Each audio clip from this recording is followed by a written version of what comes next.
The moment I ran, she stood up, quick, almost jumping, and started running parallel to me. Same speed, same direction, just separated by the glass. Hello. The next story will be about a regular night that seemed normal until an appearance was made without any notice or no previous sounds or signs of anything weird that happened in that place before. Those that are skeptical can't even experience these things in what it seemed a regular day. So be careful. Don't let your guard down. These might just be some stories for you, but if you don't have enough respect for them, they might just become your next reality. Let's begin with our program with Crawls in the Nights. What I saw during my board exam year still haunts me. This happened when I was in class 10 during my board exam preparation. At that time, I was living in India.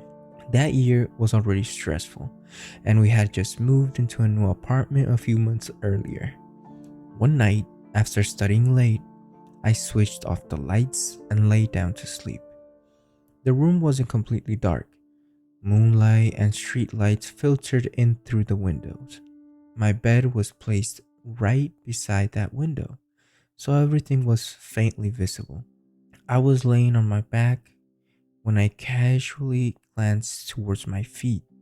That's when I noticed something that instantly felt wrong. There was an extra leg, not mine, a long, heavy looking leg near my feet, slightly bent, grayish in color, almost translucent. It didn't look fragile. It looked solid and weighted, like it actually belonged there. Above it, where the torso should have been, there was a dark, cloudy mass. It looked smoky, like shifting fog, but still shaped enough to feel present. My brain just refused to accept what my eyes were seeing. I wanted to turn my head to the left. If those feet were really there, then whatever that was, its face would be right next to mine. But my body wouldn't move. I was completely numb. Not even fear at first, just paralyzed. My heart was racing, but I couldn't scream. I couldn't move my arms or legs. I don't know how long it lasted. Seconds seemed minutes. Minutes seemed hours. Somehow, after some time, with every ounce of force in my body, I forced myself to move. The moment I broke free from that paralysis, I ran to reach my parents' room. I had to cross the living room that was faintly illuminated by the moon. This living room had wide sliding glass doors that opened to the balcony, so I could see something at night without necessarily turning on the lights.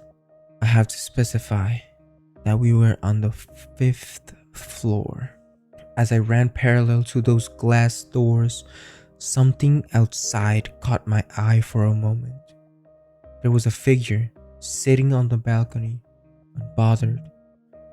It looked like a woman, old, broad in shape, and dark in silhouette. The moment I ran, she stood up, quick, almost jumping, and started running parallel to me. Same speed, same direction, just separated by the glass. I don't remember screaming. I just remember slamming into my parents' room and collapsing, shaking uncontrollably. Nothing else happened that night. Months later, after we had moved out from that apartment, my father just casually mentioned something during a conversation we had. He told me that he had seen an old lady, broad in shape and dark in silhouette, on the balcony a few times while returning late at night. He never mentioned it earlier because he didn't want to scare me during my exams. That was the last line I needed to hear from him, making it a little bit more real. Well, guys, this was the story for today. Sometimes, as I said, it just happens out of nowhere, no signs needed. It just happens one night, and after that, you just have to start believing or just debunk it in some sort of way and try to think that everything was just in your head and starting to go a little bit crazy, I guess. Don't ignore the sounds tonight. You've already awakened it. Good night, and don't let the bed bugs bite.